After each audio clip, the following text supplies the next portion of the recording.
ओम शांति, ओम शांति, ओम शांति।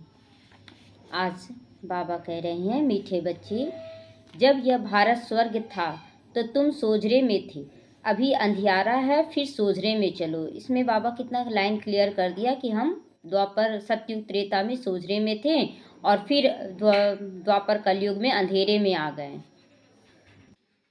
तो बाबा कहते हैं कि जब यह भारत स्वर्ग था तो तुम सोझरे में थे, यानी कि सतयुग और त्रेता युग। अभी अंधियारा है तो फिर सोझरे में चलो। अभी अंधियारा है, लास्ट में हम लोग पहुंच गए कलयुग के लास्ट में, तो अब बाबा कहता फिर से सोझरे में चलो। प्रश्न है, बाप अपने बच्चों को कौन सी एक कहानी सुनाने आए हैं? उत्तर है, बाबा कहते हैं, मीठे बच्चे, मैं तुम्हें 84 जन्मों की कहानी सुनाता हूँ।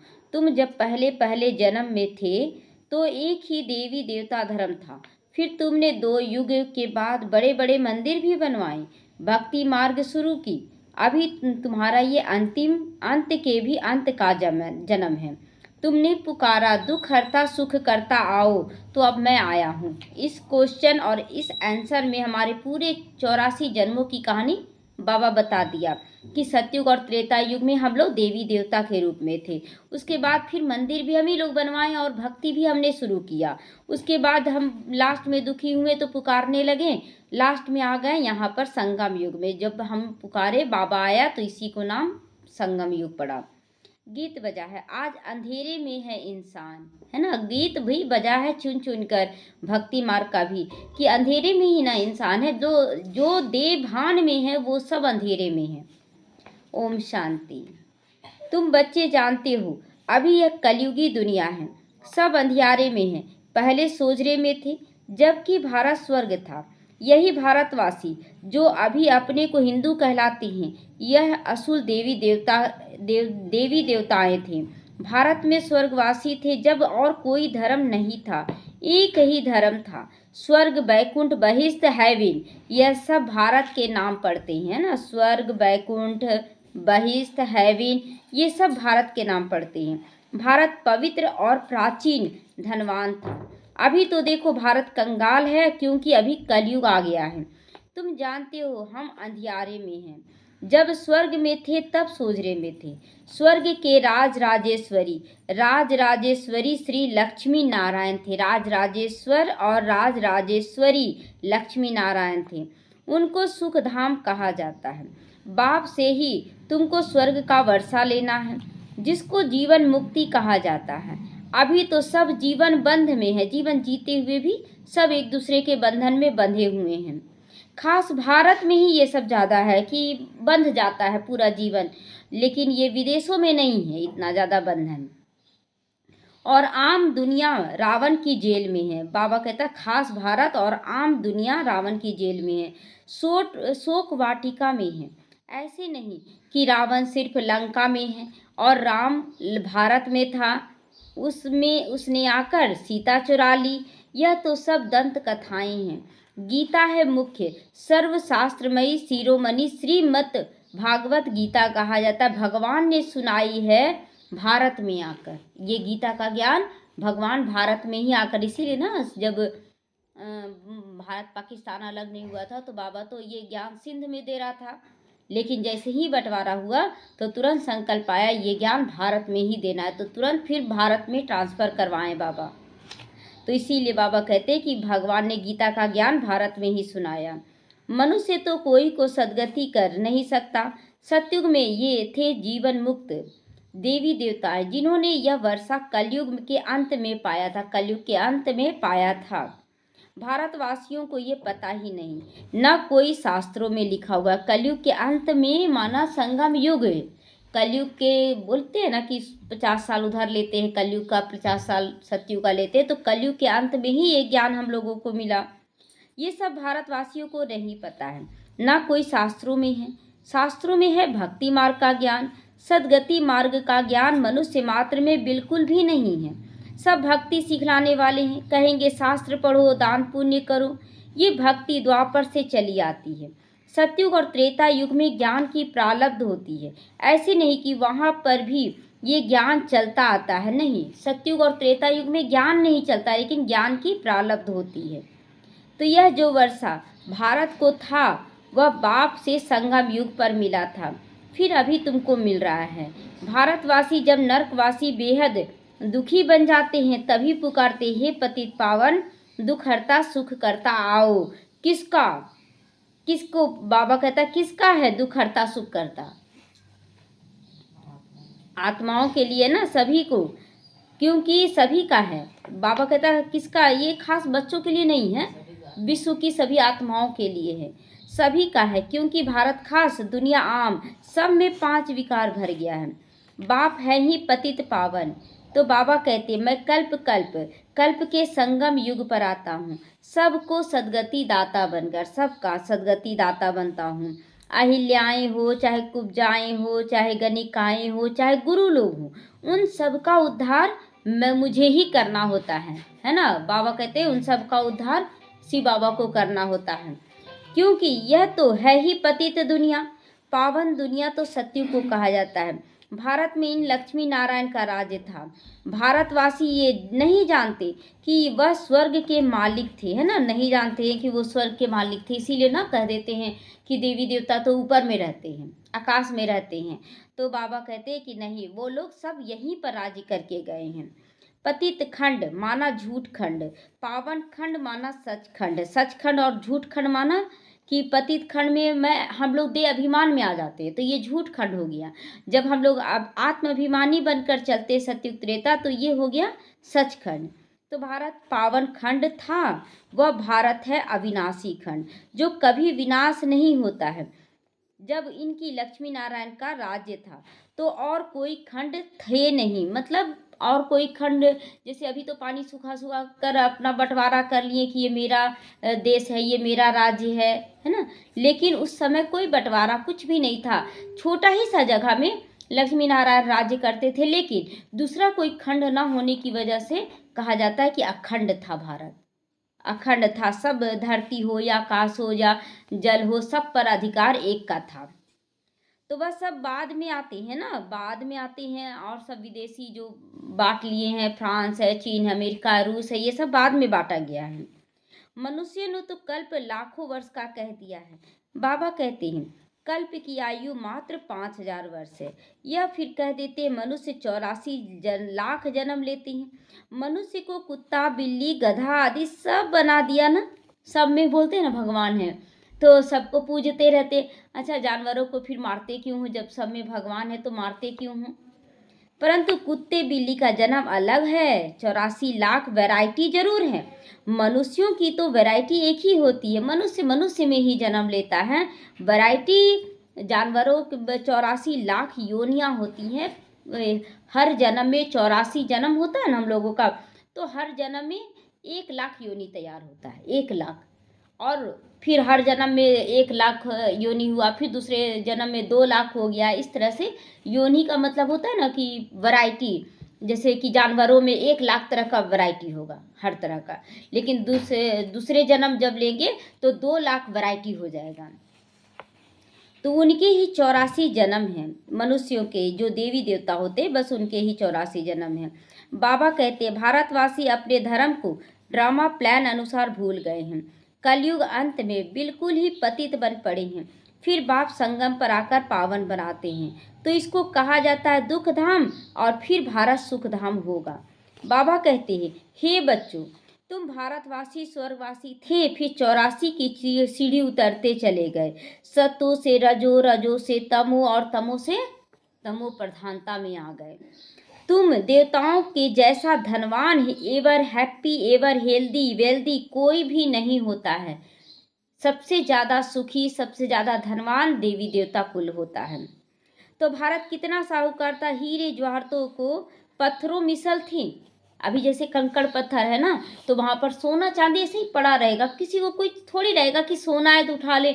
आज रास्ता चलते अगर थोड़ा सा कोई सोना देख लेता है तो तुरंत उठा लेता है, ये बहुत महंगा सोना है। लेकिन वहाँ पर पत्थरों की मिसल है ना, रास्ते में पड़े रहेंगे सोने। तो 2 युग भक्ति मार्ग में इतने बड़े बड़े मंदिर बनाती हैं, बड़े बड़े मंदिर, वह कितने भारी मंदिर बनाए हैं, वह भी कितने भारी मंदिर बनाए। सोमनाथ का मंदिर केवल सोने हीरो से बना हुआ था।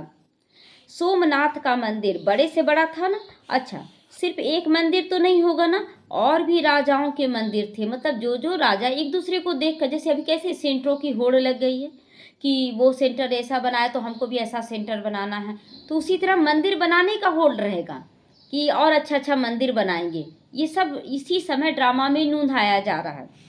कितना लूट कर ले गए ना फिर। बाप तुम बच्चों को स्मृति दिलाते हैं, तुमको कितना साहूकार बनाया था, तुम सर्वगुण संपन्न 16 कला संपूर्ण थे। यथा राजा रानी तथा प्रजा, मतलब जैसा राजा वैसा ही प्रजा दास दासी भी था। महाराजा महारानी, उन्हों को भगवान भगवती भी कहते हैं, परंतु बाप ने समझाया है कि भगवान तो एक ही है, वह बाप है। सिर्फ प्रभु या ईश्वर कहने से वो याद नहीं आता है कि वह सभी आत्माओं का बाप है। बाप कहानी सुनाते हैं बैठकर, अभी तुम्हारे बहुत जन्मों के अंत का भी ये जन्म है। एक की ही बात नहीं है, एक की ही बात नहीं है, ना कोई युद्ध का मैदान आदि है। बाबा कहता है कि बहुत जन्मों के अंत का जन्म केवल ब्रह्मा का नहीं, बाकी सभी ब्राह्मण आत्माओं का भी है। दूसरा क्या है, यहाँ कोई युद्ध का मैदान नहीं था। भारतवासी ये सब भूल गए हैं कि उन्हों का राज्य था। सत्यु की आयु लंबी कर देने से बहुत दूर ले गए। 40,000 वर्ष, लाखों वर्ष कौन देखने जा रहा है। तो बाप आकर समझाते हैं, मनुष्यों को भगवान नहीं कह सकते हैं, मनुष्य किसी की सदगति नहीं कर सकता है। कहावत है ना, सबका सदगति दाता। तो पतितों का पावन करता एक ही है, एक ही सच्चा बाबा जो सचखंड की स्थापना करने वाला है। सचखंड मतलब सत्य स्वरूप में टिकाने वाला एक ही शिव बाबा सत्य है। क्योंकि जितने भी देहधारी सब तो देह के अनुसार चल रहे हैं, तो वो हमें आत्मा रूप में कैसे लाएंगे जब वो खुद गिरे हुए हैं। तो पूजा भी करते हैं, परंतु भक्ति मार्ग में तुम जिसकी पूजा करते आए हो, एक की भी बायोग्राफी को तो जानते नहीं। इसीलिए बाप समझाते हैं कि तुम शिव जयंती तो मनाते हो ना। बाप है नई दुनिया का रचयिता, हेवेनली गॉड फादर, बेहद का सुख देने वाला है। सतयुग में बहुत सुख था, सतयुग में बहुत सुख था। वह कैसे हुआ कि किसने स्थापन किया। अभी मतलब इतना दुख है और अचानक सुख कैसे हो जाता है। तो ये हमारी आत्मा की कलाओं पर डिपेंड करता है। हम जैसे जैसे 16 कला में पहुंचते हैं तो ये 5 तत्व भी 16 कला संपूर्ण होने लगता है, हर तरह से भरपूर होने लगता, सत्व प्रधान होता है। और यही सत्व प्रधानता भरपूरता की निशानी हो जाती है। तो हम बोलते हैं ना, मन सोने का होना चाहिए, है ना। आत्मा हीरा है, तन सोने का, मन सोने का बन जाए तो सब कुछ सोने का हो जाता है। हमारी जैसी दृष्टि वैसी वृष्टि हो जाती है। तो यह बाप ही बैठ समझाते, नरकवासी को आकर स्वर्गवासी बनाना या भ्रष्टाचारियों को श्रेष्ठाचारी देवता बनाना, यही तो बाप का काम है। बाप का काम ये नहीं कि सोना चांदी ला देंगे, ऐसा नहीं है। हमारी स्थिति से ही ये सब 5 तत्व तैयार होती हैं। तो बाप का काम है केवल भ्रष्टाचारी से श्रेष्ठाचारी बना देना। बाबा कहते हैं, मैं तुम बच्चों को पावन बनाता हूँ, तुम स्वर्ग के फिर मालिक बन जाते हो। तुमको पतित कौन बनाते हैं, यह रावण बनाता है ना। जितना हम पावन बनते हैं, लेकिन रावण फिर आकर क्या करता है, पतित बना देता है। मनुष्य कह देते हैं दुख भी भगवान देते हैं, और नहीं जानने के बाद बोल देते भगवान ही दुख दे रहा है। तो बाप कहते हैं, मैं तो सभी को सुख ही देता हूँ, जो फिर आधा कल्प तुम बाप का सिमरन तक नहीं करते हो। इतना सुख दे देते हैं बाबा कि हम लोग सतयुग हो या त्रेता युग हो, लेकिन बाबा को याद नहीं करते हैं। फिर जब रावण राज्य शुरू होता है तो सबकी पूजा करने लग पड़ते हो। यह है तुम्हारी बहुत जन्मों के अंत के जन्म। कहते हैं ना, बाबा कितने जन्म हमने लिए, पूछते हैं बच्चे, हमने कितने जन्म लिए। बाबा कहते, मीठे मीठे भारतवासियों, हे आत्माओं, अब तुमको बेहद का वर्षा देता हूँ। बच्चे तुमने 84 जन्म लिए, है ना, 84 जन्म लिए। अभी 21 जन्मों के लिए बाप से वर्षा लेने आए हो। सभी तो इकट्ठा नहीं आएंगे। तुम हो सतयुग की सूर्यवंशी पद फिर से लेते हो, और सत्य बाबा से सत्य नर से नारायण बनने का ज्ञान सुनते हो। अभी हम लोग अपना वर्षा ले रहे हैं और सत्य नारायण बनने का ज्ञान सुन रहे हैं। यह है ज्ञान, वो होता है भक्ति। भक्ति में गिरना होता है, ज्ञान में चढ़ना होता है। तो शास्त्र आदि सब भक्ति मार्ग के लिए हैं, यह ज्ञान मार्ग का नहीं है। यह है स्पिरिचुअल रूहानी नॉलेज। सुप्रीम रूह बैठ नॉलेज देती हैं। बच्चों को देही अभिमानी बनाना पड़े ना, पहले अगर स्वर्ग का मालिक बनना है तो पहले देही अभिमानी बनना पड़े, अपने को पहले आत्मा निश्चय करना पड़े और माँ में कम याद करना पड़े। बाप समझाते हैं आत्मा में ही अच्छे व बुरे संस्कार हैं, जिस अनुसार ही मनुष्य को अच्छा या बुरा जन्म मिलता है। अभी देखिए जो जैसे है, जो कम है या ज़्यादा है क्या है, लेकिन जब संतुष्टता आ गया, जब पवित्रता आ गया तो सुख शांति भी आ गया, भरपूरता भी आ गया, कोई लालच नहीं, कोई और इच्छा नहीं। लेकिन जब पवित्रता नहीं थी, ज्ञान नहीं था, तो और ये चाहिए और जमा करना, मतलब है तो भी और करते रहते थे, यही दुख का कारण बन रहा था। तो भरपूरता कहाँ से आया? इस ज्ञान से, संस्कार लेने से भरपूरता आया है। तो बाप बैठ समझाते हैं यह जो पावन था अंतिम जन्म में पतित बन गया, तत्त्वम तुम भी वैसे ही हो। तुम भी पहले पतित थे, फिर पावन बने, फिर पतित बनते हो, पावन बनते हो, ये चक्र चलता रहता है।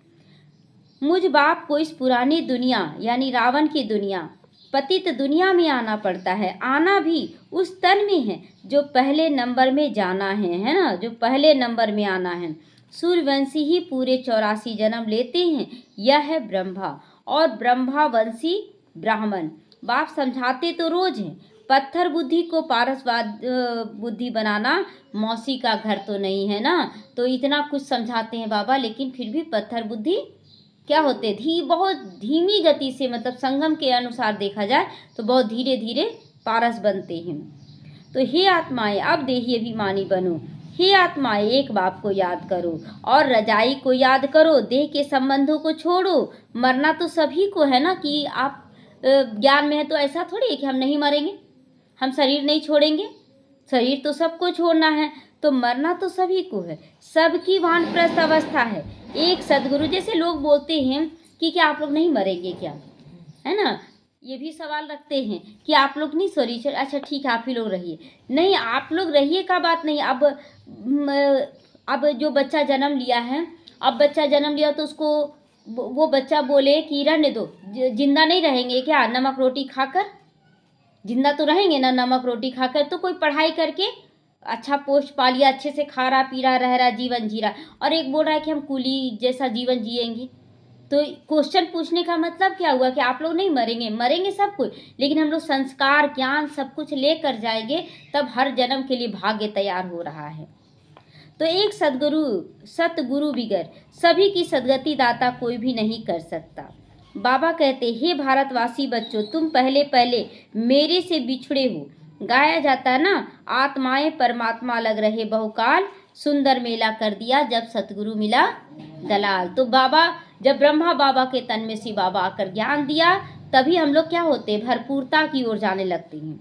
तो पहले पहले तुम भारतवासी देवी देवता धर्म वाले आए हो, और धर्म वालों का जन्म तो थोड़ा होता है, सारा चक्र कैसे फिरता है बाबा बैठ समझाते हैं। जो धारण नहीं करा सकते हैं उसके लिए भी बहुत सहज है ना। बाबा कहते हैं ये ज्ञान उसके लिए भी सहज है जो दूसरों को ज्ञान नहीं दे सकते, दूसरों को धारण नहीं करा सकते हैं। आत्माएं धारण करती है, पुण्य आत्मा पाप आत्मा बनती है ना। तो बाबा कहते हैं जो धारणा नहीं करा सकते उनके लिए भी सहज है। क्यों सहज है? क्योंकि हमें केवल बताना है, लेकिन जो चक्र जैसे घूम रहा है तो रात होगा ही, दिन होगा ही ना, तो इसलिए सहज है कि नहीं। ये नहीं कि उसको जबरदस्ती करवाना है, आप कितना भी जबरदस्ती भी करवाए तो भी समय से ही सब कुछ होगा, तो सहज हो गया ना। इसलिए हमें जबरदस्ती नहीं, बस ज्ञान देना है। तुम्हारा ये 84वां जन्म है, अंतिम जन्म है। तुम सब वानप्रस्थ अवस्था में हो।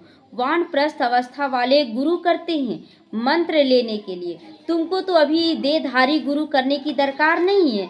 तुम सबका मैं बाप टीचर और गुरु हूँ। मुझे कहती भी हो हे पतित पावन शिव बाबा, तो स्मृति आ रही है, सबको याद आ रहा है। सब आत्माओं का बाप है, आत्मा सत्य है, चैतन्य है, क्योंकि अमर है, सभी आत्माओं में पाठ भरा हुआ है। बाप भी सत्य चैतन्य है, वह मनुष्य सृष्टि का बीज रूप होने के कारण कहते हैं कि मैं सारे झाड़ की आदि मध्य अंत को जानता हूँ, है ना। बीज रूप है इसलिए चैतन्य बीज है ना, इसलिए शिव बाबा सारे झाड़ का आदि मध्य अंत जानता है, इसीलिए मुझे नॉलेजफुल कहा जाता है। तुमको भी सारी नॉलेज है, बीज से झाड़ कैसे निकलता है? झाड़ बढ़ने में टाइम लगता है ना। तो बाबा कहते हैं मैं तो बीज रूप हूँ, अंत में सारा झाड़ जड़ जड़ीभूत अवस्था को पा लेता है। मतलब एकदम सूख कर काटा हो जाएगा, जिसको आग लगाना सहज हो जाएगा। अभी देखो, देवी देवता धर्म का फाउंडेशन नहीं है, प्राय गुप्त हो गया। तो जब देवी देवता गुम हो गया, तब बाप को आना पड़ता है। एक धर्म की स्थापना कर बाकी सब का विनाश करा देते हैं। प्रजापिता ब्रह्मा द्वारा बाप स्थापना भी करा रहे हैं आदि सनातन देवी देवता धर्म की। तो वह सारी ड्रामा में नूंद है ना। सब कुछ नूंधा हुआ है ड्रामा में, समय गर समय सब कुछ टच होता रहता है और अपने आप वो ड्रामा में पार्ट चलता रहता है। इनकी एंड होती नहीं। बाप आते हैं अंत में, जबकि सृष्टि के आदि मध्य अंत की नॉलेज सुनाना रहता है। तो जरूर संगम पर आएंगे ना। तुम्हारा एक ही बाप है, आत्माएं सभी ब्रदर्स है, भाई भाई हैं, मूल वतन में रहने वाली। तो उस एक बाप को याद करते हैं। दुख में सिमरन सब करे, सुख में करे न कोई। तो अपना लौकिक बाप रहते हुए भी हम अपनी आत्मा, स्वयं की आत्मा जो है, हम उसके पिता को याद करते हैं, पिता को याद करते हैं। तो इसीलिए दुख में सिमरन, जब दुख बढ़ता है तभी तो, जैसे बच्चा गिरा, चोट लगा, तब मम्मी के पास आता है, गोद में आ जाता है, माँ बाप की गोद में आ जाता है कि चोट लगे। लेकिन जब खेलने में आनंद आता है, तब तक तो गोद में नहीं आता। आप लेने भी जाइए तो नहीं आएगा। तो उसी तरह यहाँ भी अगर बाबा द्वापर कलयुग में आ जाता, तो बाबा, हम बच्चे उनके पास नहीं आते, क्योंकि खेलने में उस समय भी मज़ा ही आ रहा है। तो इसलिए दुख में सिमरन सब करे, सुख में करे न कोई। तो रावण राज्य में दुख होता है, तो यहाँ सिमरन करते हैं तो बाप सबका सदगति दाता है, उनकी ही महिमा है। बाप नहीं आए तो भारत को स्वर्ग कौन बनावे, है ना। भारत को कौन स्वर्ग बनाएगा? अगर टोटल 84 जन्म लेने वाली आत्मा जो पहले नंबर की भी थी, वो भी पतित हो गई, तो कौन आएगा? एक शिव बाबा जो निराकार है, जो कभी जन्म मरण में नहीं आता है। तो इस्लामी आदि जो भी हैं, सब इस समय तमो प्रधान है। सबको पुनर्जन्म में जरूर लेना है। अभी पुनर्जन्म मिलता है नरक में। अभी जो भी शरीर छोड़ता है तो कहाँ जन्म लेगा? एडवांस पार्टी भी कहाँ जन्म ले रही है? आ तो रही है इसी में ना। तो ऐसे नहीं कि वो स्वर्ग में चले जाते हैं, नहीं। जैसे हिंदू लोग कह देते हैं ना, स्वर्गवासी हो गया तो जरूर नरक में था, ये भी तो मान लो, है ना। कि अगर स्वर्गवासी लिख देते हैं कोई कोई ना, स्वर्गीय, तो स्वर्गीय मतलब स्वर्ग कहाँ में गया आत्मा। तो अभी तो स्वर्ग में गया, अभी स्वर्ग में गया। तुम्हारे मुख में गुलाब, चलो अच्छा है, जो भी शरीर छोड़े वो स्वर्ग में ही जाए। स्वर्गवासी हुआ तो फिर नरक की आसुरी वैभव तुम उनको क्यों खिलाते हो? बंगाल में ना मछलियाँ आदि भी खिलाते हैं, है ना। शरीर छोड़ दिया, उसके बाद उस शरीर को, उस आत्मा को बुलाया जाता है ब्राह्मणों के तन में, उन लोगों को मछली खिलाया जाता है। अरे उनको इन सब चीज़ खाने की दरकार ही क्या है? कहते ना फलाना पार निर्वाण गया। तो बाबा कहते यह सब गपोड़े, कैसा कैसा रस्म रिवाज बना दिया है एकदम। तो मतलब क्या मन में आए बोलते हैं ना, सब कुछ यहीं से हो रहा है। तो ब्राह्मणों का अपना मनन चिंतन जो चल रहा है ना, उसमें कुछ गंदगी भी मिक्स हो रहा है, कुछ अच्छाई भी, और वही फिर द्वापर में भी शास्त्र बनना शुरू हो जाएगा। सब अपना अपना शास्त्र बनाएंगे, वापस कोई भी नहीं जा सकता, जबकि पहले नंबर वालों को ही 84 जन्म लेने पड़ते। ये भी एक ड्रामा है, इसको स्वीकार करना है। तो बाबा समझाते इसमें कोई तकलीफ नहीं है। भक्ति मार्ग में कितनी तकलीफ लेते ना, नंगे पांव चलते हैं, उपवास करते हैं, राम राम जपते रोमांच खड़े हो जाती हैं, वह सब भक्ति मार्ग है। यह सूर्य चांद भी तुम जानते हो, ये केवल रोशनी करने वाले, यह कोई देवी देवता थोड़े ही हैं, है ना। देवी देवता नहीं है, मतलब प्रकृति भी नूंधा हुआ है। तो बाबा कहते हैं कि वास्तव में ज्ञान सूर्य, ज्ञान चंद्रमा और ज्ञान सितारे। ज्ञान सूर्य, जब हम ऐसे तो देखिए दो तरह से बताया जा सकता है। ज्ञान सूर्य है शिव बाबा, ज्ञान चंद्रमा है ब्रह्मा बाबा, और ज्ञान सितारे हम सभी बच्चे। अब ये तीनों ही स्थिति हमारे अंदर भी है। जैसे हम संपूर्ण स्थिति को जब प्राप्त करते हैं तो हम ज्ञान सूर्य स्थिति में, सूर्यवंशी स्थिति में, जब हम चंद्रमा मतलब ब्रह्मा बाबा तक के नीचे रह जाते हैं, संपूर्ण संपन्न नहीं बन पाते हैं, तो चंद्रमा की स्थिति मतलब सूर्य आत्मिक स्थिति में पूरी तरह से नहीं आए हैं, तब उसको कहेंगे चंद्रमा की स्थिति। और ज्ञान सितारे कभी ऊपर कभी नीचे, कभी दाएं कभी बाएं करते रहते हैं। तो देखते हैं इसीलिए तारों का स्थिति चमक कैसा होता है। हाँ, तो उन्हों की महिमा है।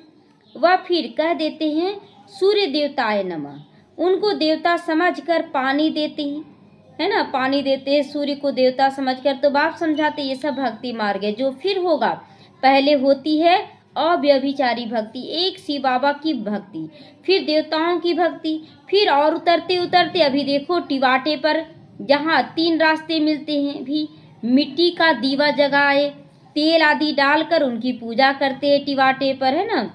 बाबा कहता कि देखो अब तीनों सबकी पूजा करने लगे। पहले सूर्य की पूजा किए, फिर चंद्रमा की भी पूजा किया, उसका फिर टिवाटे पर क्या करते हैं, दीवा जलाते हैं। तो टिवाटा क्या है, 2-3 रास्ता गया है। हाँ, 3 रास्ता जो गया ना, तो उसको उसका मतलब है कि एक है दुख धाम में रहने वाले, एक है सुख धाम में, और एक है कि परम धाम जाने वाले हैं। तो ये तीनों धाम है, अभी क्लियर है। तो जो बच्चे एकदम ज्ञान में नहीं आ रहे हैं, लास्ट में वो शांति धाम जाएंगे, और जो पुरुषार्थ अच्छे से कर रहे हैं वो सुख धाम जाएंगे। तो ये हम लोग दीवा जला रहे हैं, तत्वों की पूजा करते हैं, वो मनुष्यों के चित्र बनाए पूजते हैं। अब इससे प्राप्ति तो कुछ भी नहीं होता है। इन बातों को तुम बच्चे ही समझते हो। ये सब दीवा जलाना, ये सब एक है ना, मन को संतुष्टि देना रहता था कि चलो हम कर लिए पूजा, गलत कुछ नहीं किए हैं। तो ये केवल संतुष्टि देना है, लेकिन इससे कुछ प्राप्ति नहीं है। अच्छा, मीठे मीठे सीख लेते बच्चों प्रति माता पिता बाप दादा का याद प्यार और गुड मॉर्निंग। रूहानी बाप की रूहानी बच्चों को नमस्ते। हम रूहानी बच्चों की रूहानी माता पिता बाप दादा को याद प्यार, गुड मॉर्निंग और नमस्ते नमस्ते, शुक्रिया बाबा शुक्रिया। आज धारणा के लिए मुख्य सार है, आत्मा से बुरे संस्कारों को निकालने के लिए देही अभिमानी रहने का अभ्यास पक्का करना है। अगर आत्मा से बुरे संस्कार जो नूंद आ गया है उसको निकालना है तो देही अभिमानी देह नहीं समझना है। यह अंतिम 84वां जन्म है, वानप्रस्थ अवस्था। इसीलिए पुण्य आत्मा बनने की मेहनत करनी। पुण्य आत्मा मतलब सबको सुख देने वाली आत्मा। मेरे पास अभी पूरा नहीं है, लेकिन फिर भी जो है उसको भी हम सबको बांटते चले जाएं, तू बढ़ता चला जाएगा। देह के सब संबंधों को छोड़ो मन बुद्धि से, बाप को और रजाई को ही याद करना है। बीज और झाड़ का ज्ञान सिमरन करके खुश होना। बीज मतलब शिव बाबा मिला, और ज्ञान बीज और झाड़ का ज्ञान माना पूरे झाड़ में हमारा पाठ बहुत सुंदर है। वरदान है उपराम और एवरेडी बनकर बुद्धि द्वारा अशरीरीपन का अभ्यास करने वाले सर्व कलाओं में संपन्न बनो। सर्व कला, कला है ना, कोई भी काम तो आप कर रहे हैं, खाना आप बना रहे हैं, तो खाना बनाना कला कब होगा, जब आपके पास कुछ ना भी रहे ना, तो भी मतलब थोड़ा बहुत भी कुछ है तो उससे भी आप वैरायटी खाना बना दें, ये है कला। और स्वादिष्ट चीज़ बना दें, तो ये है कला। बाकी सामान रहे और खाना बना दे वो कला नहीं है, लेकिन थोड़ा में भी बहुत सुंदर कुछ करके दिखला देना, यही है कला।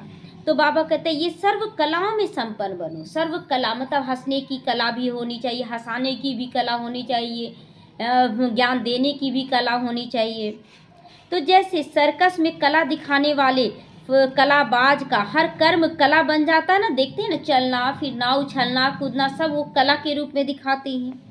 वे कलाबाज शरीर के कोई भी अंग को जैसे चाहे जहाँ चाहे जितना चाहे मोल्ड कर सकते हैं, यही कला है शरीर की।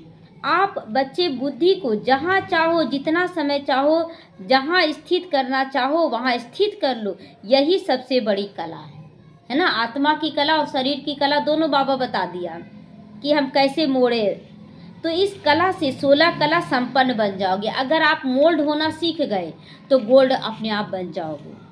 तो इसके लिए ऐसे उपराम रहो। उपराम मतलब आत्मिक स्थिति बोला जाएगा इसको, उपराम ऊपर की स्थिति में रहो। और एवर रेडी बनो, जो ऑर्डर प्रमाण 1 सेकंड में अशरीरी बन जाओ। ऑर्डर हुआ बच्चे अब घर चलना है तो एकदम अशरीरी बन गए। शुद्ध युद्ध में समय ना लगे, जाएं कि नहीं जाएं, अभी तो कुछ किए नहीं है, ये सब युद्ध चलता है मन में, क्योंकि हम पहले से तैयारी किए ही नहीं, इसीलिए।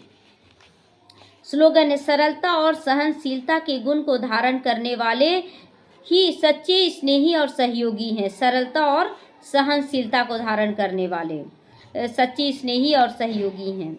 अव्यक्त इशारे, इस अव्यक्ति मास में बंधन मुक्त रहकर जीवन मुक्त स्थिति का अनुभव करो।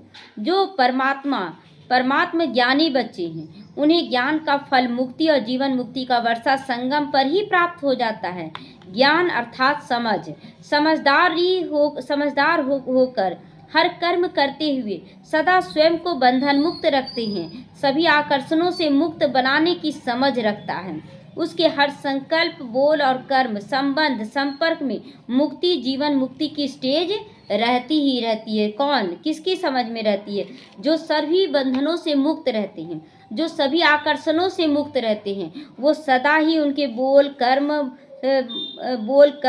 संकल्प, संबंध, संपर्क सब में मुक्ति और जीवन मुक्ति का अनुभव करते हैं, मुक्त अवस्था में रहते हैं, जिसको ही न्यारा और प्यारा स्टेज कहा जाता है। न्यारा और प्यारा स्टेज कहा जाता है, मतलब प्यारा भी है, परिवार को बहुत प्यार से हम लोग लेकर चल रहे हैं, बहुत सुभावना दे रहे हैं उनके लिए, लेकिन उनसे न्यारा भी है कि ये सब आत्मा है बाबा, आत्मा के साथ हम बहुत अच्छा पार्ट अदा कर रहे हैं। तो इस तरह से न्यारा और प्यारा स्टेज बनाना बहुत सहज है और संबंध में को निभाना भी बहुत सहज होता है। लेकिन जब हम संबंधों में फंसते हैं तो ना संबंध निभा पाते हैं और ना हम खुश रह पाते हैं। तो इसीलिए न्यारा और प्यारा बनने के लिए बाबा बार बार कहता है। ओम शांति। आज 17वां ब्रह्मा बाबा का कदम है। संगम युग की प्रारब्ध की अनुभवी, मोहब्बत में समाने वाले मेहनत मुक्त भव।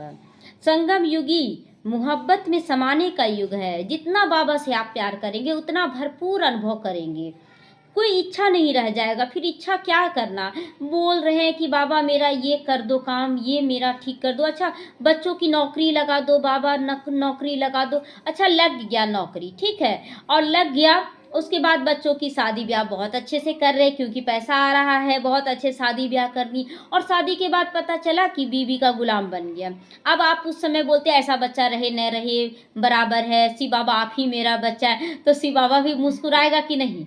मतलब पूरा जीवन आप उसको बच्चा बनाए, जब वो बच्चा धोखा दिया तब शिव बाबा बच्चा के रूप में याद आ रहा। तो इसीलिए अभी से ही न्यारा प्यारा बन के चलना है। तो संगम युग मोहब्बत में समाने का युग है, बाप से हर तरह से मोहब्बत करने का समय है। मेहनत का युग नहीं है, मिलन का युग है। समा और परवाने के सामने का समाने का युग है, समा और परवाने के समाने का युग है। बच्चा सिर का ताज, घर का श्रृंगार होता है। बाप का बालक सो मालिक होता है। तो सदा ऐसी श्रेष्ठ स्थिति के अनुभवी बनो कि जब हम भगवान के बच्चे बन गए तो जैसे बच्चा जन्म लिया वो मालिक है उसकी सारी संपत्ति का, लेकिन जन्मते थोड़ी बाबा दे देगा, कोई भी माँ बाप दे देगा संपत्ति, बोलता है कि मैं किसका है, सब तो मेरे बच्चों का है, लेकिन देगा नहीं। एक साइकिल भी अगर बच्चा उम्र से पहले मांगेगा ना तो माँ बाप नहीं देगा, क्यों? अभी उसके लायक नहीं हुए हैं। तो उसी तरह बाबा अभी हम लोगों को अगर कुछ नहीं भी दे रहा है तो यही सोचे अभी हम लायक नहीं हैं, लेकिन कहाँ कुछ मिल रहा नहीं मिल रहा, ये क्या बोलना। तो मनसा वाचा कर्मणा संबंध संपर्क सब में फुल स्टेप, कदम पर कदम रखते चलो। संगम युग की प्रारब्ध बाप समान संपन्न स्टेज के तख्तधारी बनो। यहीं पर संपन्न बनकर तख्तधारी बनना है, तख्त नसीन बनना है। संपन्न स्टेज कुछ घड़ियों का नहीं होना चाहिए कि एक सेकंड बहुत अच्छा लगा फिर कुछ ऐसा परिस्थिति आ गया कि हम गिर गए, हम उदास हो गए, नहीं। तो यह सदैव का जीवन बन जाए, फरिश्ता जीवन, योगी जीवन। ऐसी मोहब्बत में समाने वाले मेहनत मुक्त जीवन के अनुभवी बनो, है ना, जीवन के पल पल के अनुभवी बनो। क्योंकि जीवन में अगर अच्छा आप कर रहे हैं तो आपको चिंता करने का ज़रूरत नहीं है कि आगे मिलेगा या नहीं, वो मिलना ही है। और मिले या ना मिले, सबसे पहले बाबा मिला, उसमें हम लोग बहुत संतुष्ट रहें, खुश रहें, बाबा अच्छे से रखेगा। ओम शांति।